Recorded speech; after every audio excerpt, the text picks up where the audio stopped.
Hey guys, welcome to episode 1 of Getting Tanked with Stranger. I'm Stranger129. I find myself doing this because I'm enjoying yet another ban from Xbox Live, thanks to me letting my emotions get the better of me and yelling obscenities at people who I feel should know how to play the game, um, especially at high tiers. So I changed my tact a little bit and decided to put that energy uh, and anger into something useful, uh, as well as highlighting the gameplay of my fellow clanmates in the ASYLUM clan.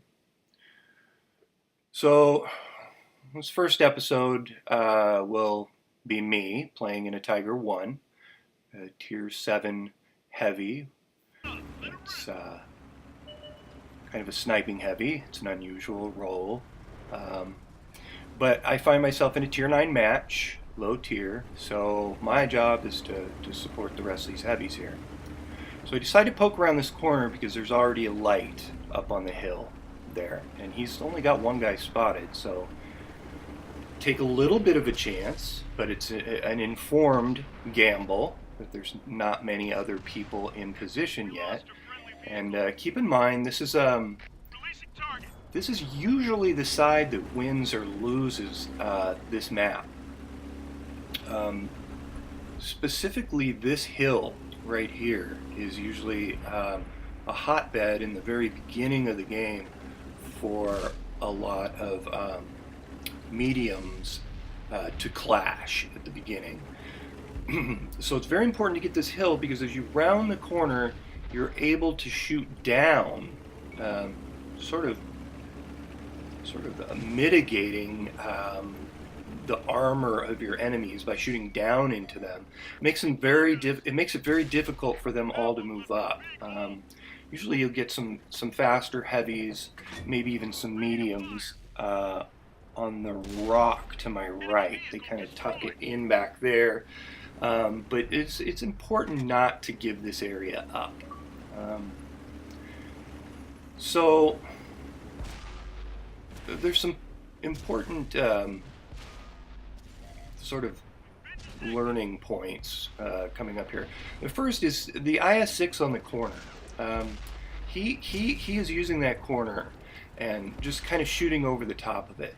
So it's really, and he's a higher tier than me, you know, and it's a fine tank. So I'm not trying to crowd him, you know, by taking the inside position, such as this AT-15 did, right? I mean, I appreciate what the AT-15 was doing in that he wanted to come up and help. However, he doesn't have a turret, so he can't even get shots on these guys. And now he has to maneuver himself in a way that gets in the way of the egress, the backing up of the AT-6. So essentially he could have got, you know, a very good tank killed because he wasn't really thinking about his positioning. He could have come to the outside, he could have found another position, but typically, you know, the first person on a spot is usually, you know, it's up to you to give that person room. It's up to you to make sure that that they don't back into you, right? That's up to you, and I see it an awful lot. And you know, frankly, if you're a tank that doesn't belong there, you know, if you're a light tank, you know, something with no armor, and you know, something without a turret, for God's sake, you know, find someplace else to be. He could have really wrecked that IS-6's game. Luckily, that didn't happen, but I see it happen time and time again. So that's why I'm trying to highlight this. So, you know, we've come all the way around, and we really didn't have that much opposition. And there's another thing I want to point out. we should have clued into that. Somebody on the team should have clued into the fact that hey, we're not getting a lot of opposition here. Um, there's too many people on this corner anyway. Um, maybe I ought to turn around and go back and, take a look at the other flank. But that didn't happen. And lately, what I'm seeing is even in high tier play from players that that should be skilled and should care about how much experience they get in a game and whatnot. Um, they're more than happy to just sit on a cap and cap you out and go on to the next game. So be aware of that. There's a lot of capping going on. Be thinking, even as you're making a push on one flank, do be thinking about what's going to happen on the other flank.